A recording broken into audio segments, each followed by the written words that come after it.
Tuesday, June 11th. Here's what's coming up on the mayor's office. I was talking yesterday to the radio station here in Pittsburgh about the Skenes-Ohtani matchup when he blew him away his first at bat, three fastballs. Then his second at bat got the 3-2. Skenes pumps a 100-mile-an-hour fastball, which you thought would blow people away, and Ohtani goes deep dead center. Like, you know, I don't care how fast it is in the big leagues. If you don't locate, you're going to get hammered. That's just the way it goes. And I'm in love with the good life.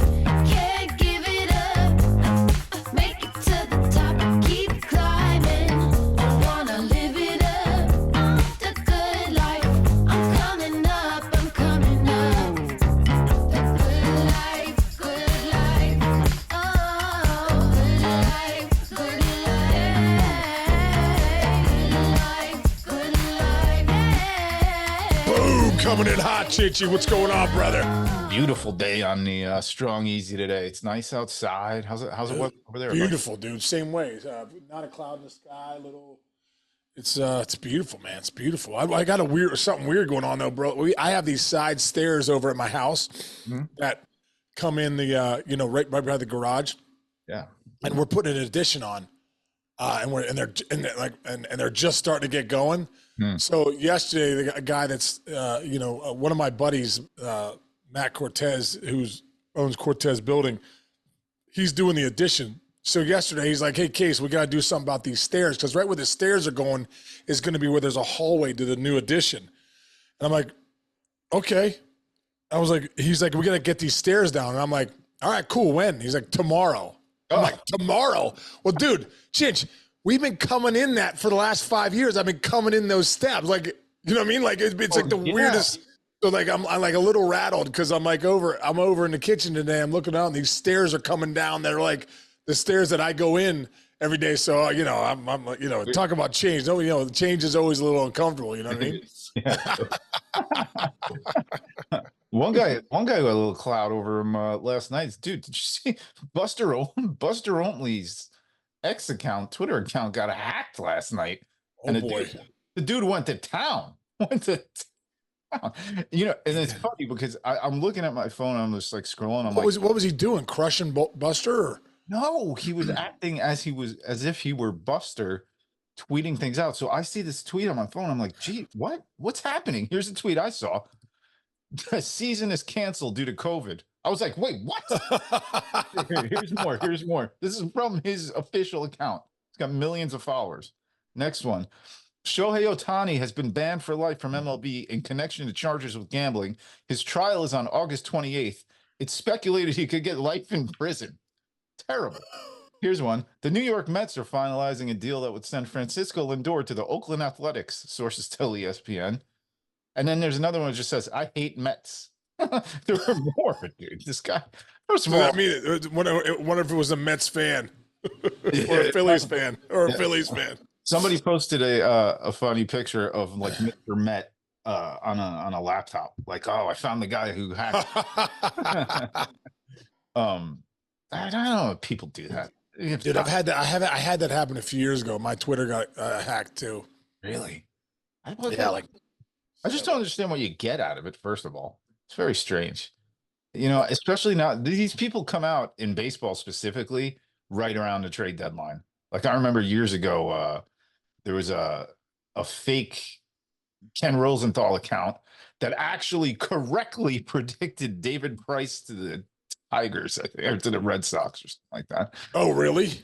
Yeah, these guys come. If you're looking, folks, especially if you're in media and you're trying to like break news and stuff, always, especially during like news times, you got to look and make sure the name's spelled right because they'll take a K and put an H instead and stuff. And when you're just scrolling through stuff, you don't pay attention. So, dude, that's a great.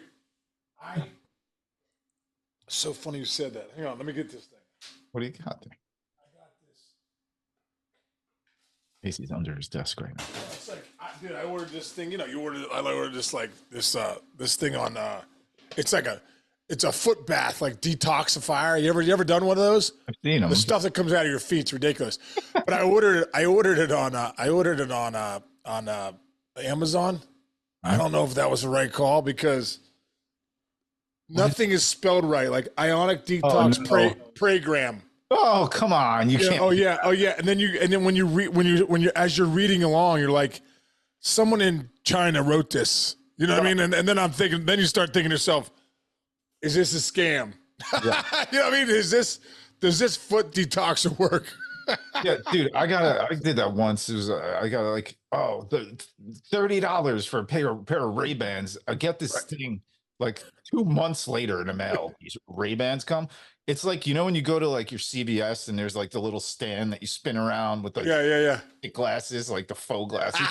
It was that, and it had like a plastic crappy fake Ray-Ban logo like glued to the side. And when you see like a bad glue job and there's like Oh little- yeah, yep. I'm like, golly gee, man. And then I gave these people my credit card number. You don't know what's going on. Oh, Devastating. Anyway, devastating. word to the wise, everybody. Keep your stuff private. Change your passwords as much as Change your passwords. yeah. Hey, we got some another debut tonight. Big time debut.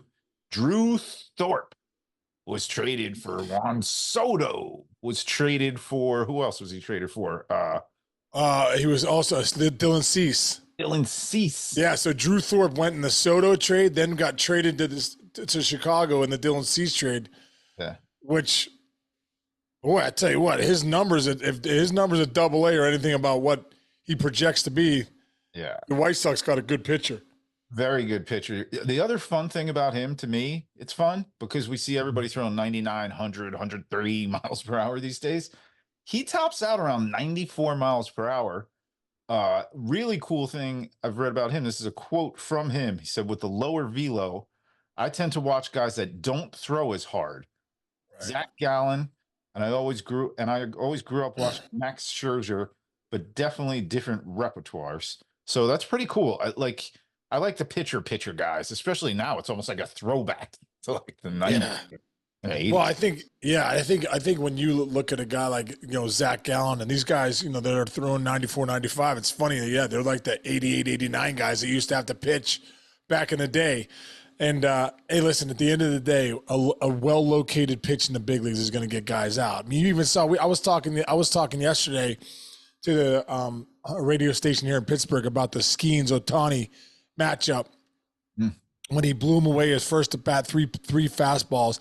Then his second at bat got the 3-2. Skenes pumps 100-mile-an-hour fastball, which you thought would blow people away, and Ohtani goes deep dead center. Like, I don't care how fast it is in the big leagues. If you don't locate, you're going to get hammered.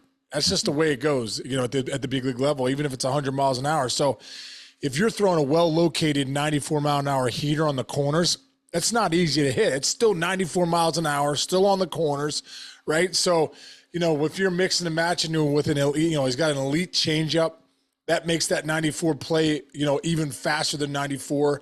It's all about deception. And I think a lot of these guys like the Zach Gallens, the Corbin Burns, these guys not with overpowering stuff, have good cutters to neutralize the lefties. They have a two-seamer they could go back out away. So, Drew Thorpe's a guy that, he's going to have to pitch, but when you have good location and you have good pitches, you can navigate the big leagues. Yeah, absolutely. Absolutely. Look what Jamie Moyer used to do back in the day. Cut people up, carve people up, like guys like El Duque. El Duque only threw like 93, 94. Yeah, dude, Jamie Moore was throwing 79 the last time. I swear to God, 79 to 81. Like? But then he would throw like a 68-mile-an-hour changeup. It honestly made the fastball like so much harder because the changeup was so nasty.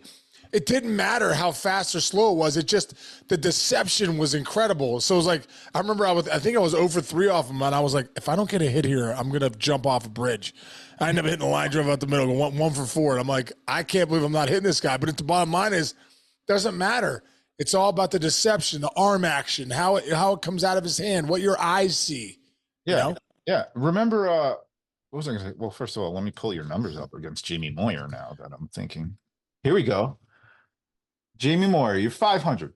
1 for 2 official at bats. 1 for 2. Okay, well, that was that game against Philly. Yeah, there you go. Yeah, dude. Was I 1 for 2? That's it? That's it. That's all you got. Okay, so I must have been 0 for 1 and then got a hit because I definitely was some uneasiness there. Yeah.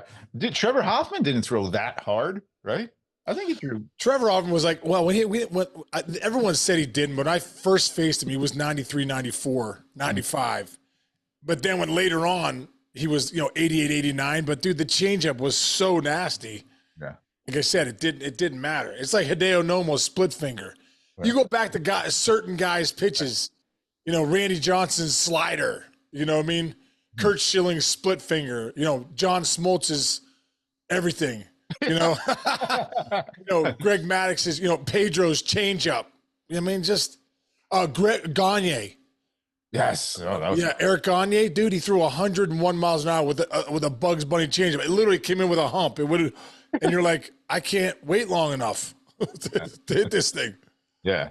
Then you go look at now Paul Skenes going tonight. That guy's throwing 190 miles per hour. With 5 pitches, Chinch. Yeah. He's throwing. The reason Skenes is Skenes, he's throwing 5 pitches. Yeah. I think that's the biggest thing. He's got the 4-seamer. He's got that splinker. He's got a curveball, a slider, and a changeup. I mean, he pitches with that kind of repertoire. Right. And an incredible mustache. He has a great mustache. I like the guys bringing back the mustache. Yeah, I know, dude. They're back. They really are back, dude. One guy who's very clean shaven because contractually obligated to be clean shaven is a guy named Aaron Judge.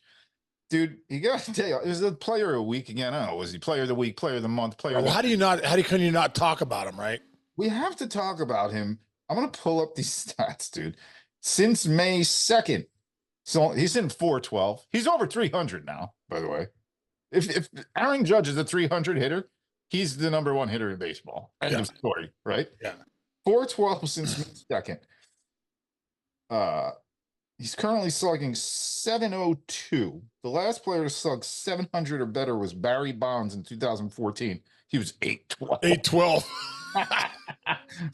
What else? You got the numbers in front of you too? Take a look. Yeah. Well, how about Judge's 994 career OPS is the highest among all active players. He surpassed Mike Trout. That's what I'm saying, dude. So think about this. Trout won a couple MVPs. He was runner up all the time. We're like Mike Trout. Now, I think officially Aaron Judge is the best player in baseball. And not just this year, over the course of the last, since he came into the league, really, what was that, 17? A little bit in 16, but 17. So, this is his 8th year in the big leagues, dude. We're talking about a 994 career OPS, almost 1,000. That's incredible. It is unbelievable. Yeah, 994. It's really ridiculous. And like I said, dude, he's hitting 305. So he's going to put up like a Barry Bonds, Mickey Mantle, Willie Mays type season if he continues this. Where the average is there, the power's there, the homers are there. He's got 5 bags. He could steal more bases if he wanted to, I would guess. Yeah. Oh. Well, dude, how about this? Aaron Judge has hit a home run in every 3.2135 games over his career. That's the fewest games per home run in a career in Major League Baseball history, narrowly edging out McGwire and Babe Ruth. Those guys are good. Yeah, they're really good, dude. Really good. Unbelievable. He's going to lead in walks again. He's going to lead the league in homers again. Looks like he's going to lead the league in doubles, on base, slugging, OPS. That's those 3 things. You lead the league in those categories, you almost automatically win the. Dude, how about this? His 18 home runs since May 2nd are more than 26 other MLB outfields. Yeah. And double 4 teams outfields: Rangers, Mets, Brewers, and Rockies. Yeah. There was some other this one's great too. He's hit 9 home runs in the first inning this season. That's more than 15 teams have hit in the first inning, and as many as he had in the first inning of all of last season. This is unbelievable. Major League leader in 10 categories: WAR, on base, slugging, OPS, total bases, home runs, extra base hits, times on base, runs created, weighted runs created plus, and OPS plus. I mean, let's go. It's ridiculous. Judge hit his 281st career home run Sunday, which is the most through any player's first 1,000 games of their career. Judge has played only 902 games. Historic. He's having a historically great season for a team that is really great Soto's back again. By the way, the Athletic did I don't like that they do this article in general because they poll players anonymously and ask them who the most overrated player in baseball is. I'm not even going to mention who they had at number one just because it just bothers me that you do that. But then, you know who got a vote? Juan Soto. Juan Soto got a vote. Being overrated? Yes. I mean, next conversation. That's so ridiculous. I know. Who said that? A player? It must have been. It was like an anonymous poll. Or is it the anonymous reporter making stuff up? All right. You never know. What do you think of all this Caitlin Clark stuff, dude? I think it's being politicized way more than it should be. Yeah, I think she's probably like, all right, enough. Oh, I can only imagine what she's going through as far as dealing with it every day. And they're asking her questions that are very dangerous for an athlete who's not sitting there in a political sphere to answer. I think she's handling herself pretty well. And she's like 22.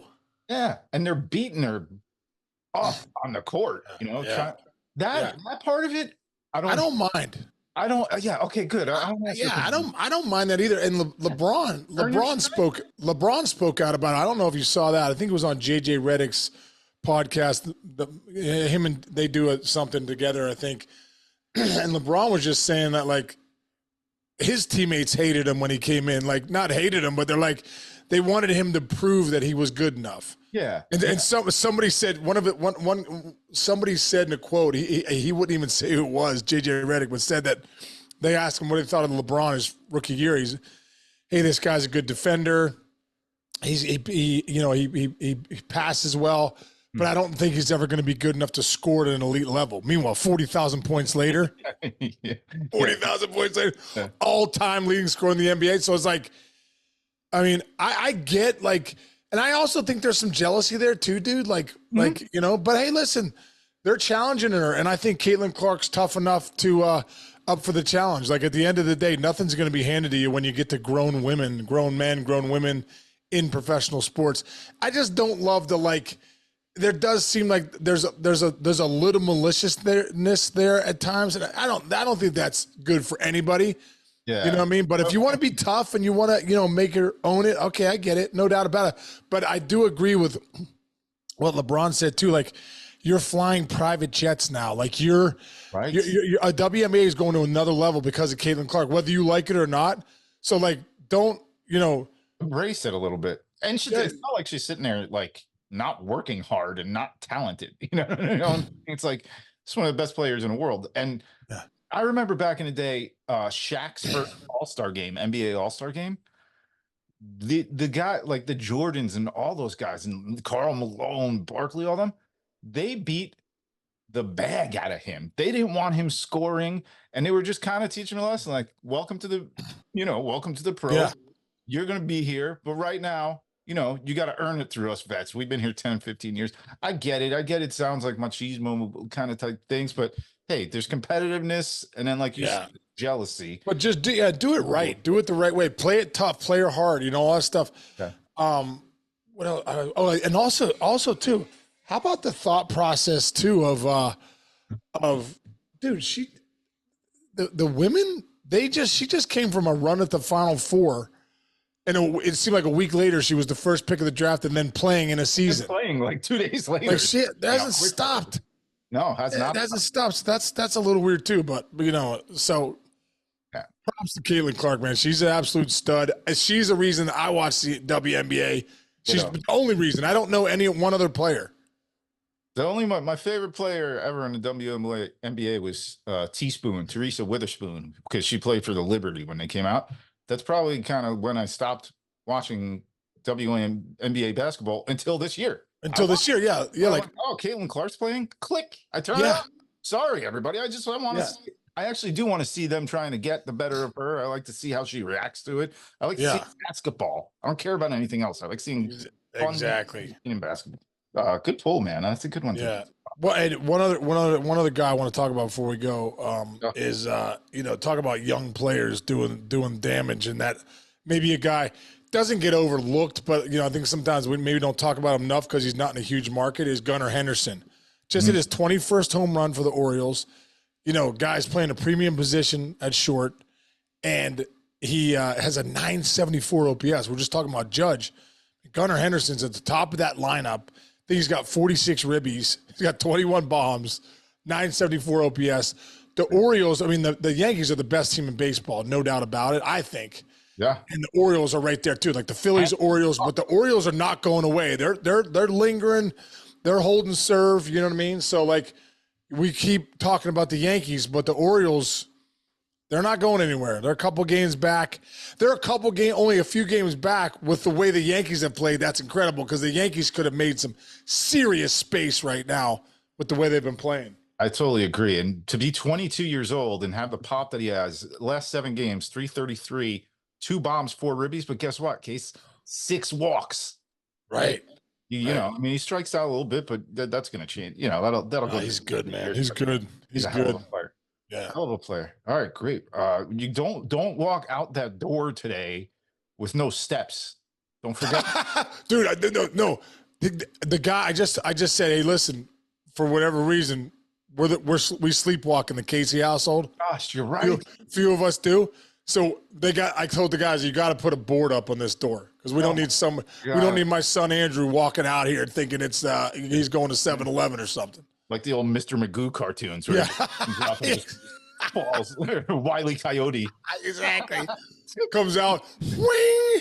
Yeah. Nice. All right, we'll get that done, and then we're back at it again tomorrow. Watch baseball tonight. A lot of good baseball tonight. Yeah, there's a lot of games on tonight, dude. We'll lock it in. All right, Chinchy, man, have a great rest of your day, buddy. Everyone out there, thanks for listening tons. We'll catch everybody tomorrow. See you, brother.